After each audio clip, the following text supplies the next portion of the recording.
ফেলবো, খুব সতর্কতার সাথে ফেলতে হবে। এই পশুটাকে কোনো কষ্ট দেওয়া যাবে না, কোরবানির পশুকে কোন রকমের কষ্ট দেওয়া যাবে না।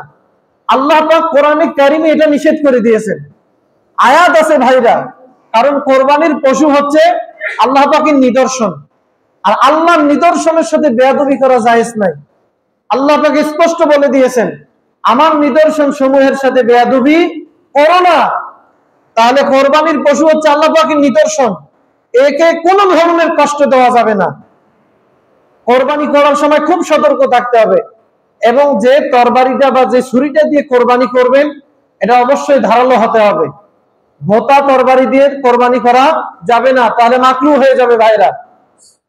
তাহলে এই বিষয়গুলো আমাদেরকে খেয়াল রাখতে হবে। নবী করিম সাল্লাল্লাহু আলাইহি ওয়াসাল্লাম বলেছেন, ইন্নাল্লাহা কাতাবা আলাল ইহসান আলা কুল্লি শাইইন। আল্লাহর নবী বলেন, আল্লাহ পাক প্রত্যেকটা জিনিসের উপরে ইহসান করা আবশ্যক করে দিয়েছেন।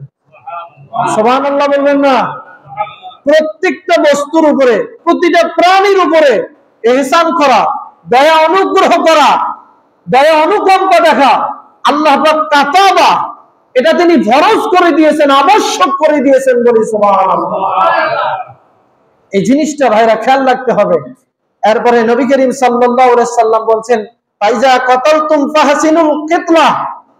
যখন তোমরা কোন হত্যাকারীকে হত্যা করবে, অর্থাৎ কিসাস করবে, কিংবা কোনো ব্যক্তি যদি দণ্ডযোগ্য অপরাধ করে, ইসলামী শরীয়তের হক কোন ব্যক্তির উপর যদি চালু হয়, তাহলে এই ব্যক্তিকে হত্যা করতে হবে।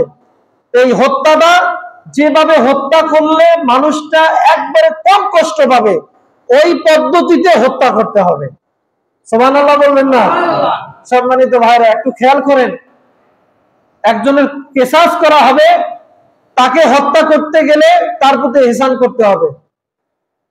যে পদ্ধতি অবলম্বন করলে মানুষটা খুব সহজে মারা যাবে, কিংবা তার কষ্ট একটু লাঘব হবে, সেই পদ্ধতি অবলম্বন করে তার উপরে কি শরীয়তের হক জারি করতে হবে।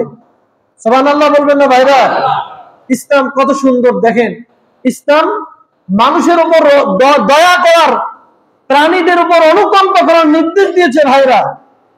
ইসলাম কি কখনো কোনো মানুষকে মারতে পারে ভাইরা? না। আজকে ইসলামের উপর ট্যাগ লাগানো হয় যে ইসলাম হচ্ছে সন্ত্রাসীদের ধর্ম, ইসলাম হচ্ছে জঙ্গি ধর্ম। অথচ যারা ইসলামের বিরুদ্ধে কথা বলে তারাই হাজার হাজার মানুষকে গণহত্যা করে কি করে না? তারাই গণহত্যা চালায়। তো সম্মানিত ভাইরা, এরপরে দেখেন নবী করিম সাল্লাল্লাহু আলাইহি সাল্লাম বলেছেন, ওয়াইজা যাবাহতুম ফাহসিনুজ যাবাহা। যখন তোমরা কোনো প্রাণী কোরবানি করতে যাবে, তখন সুন্দরভাবে কোরবানি করবা। সুবহানাল্লাহ বলবেন না? খুব সুন্দরভাবে কোরবানি করতে হবে, জবেও করতে হবে ভাইরা। এজন্য এই বিষয়গুলো আমাদেরকে খেয়াল রাখতে হবে। কোরবানির পশুর সাথে কোনো ধরনের বেয়াদবি করা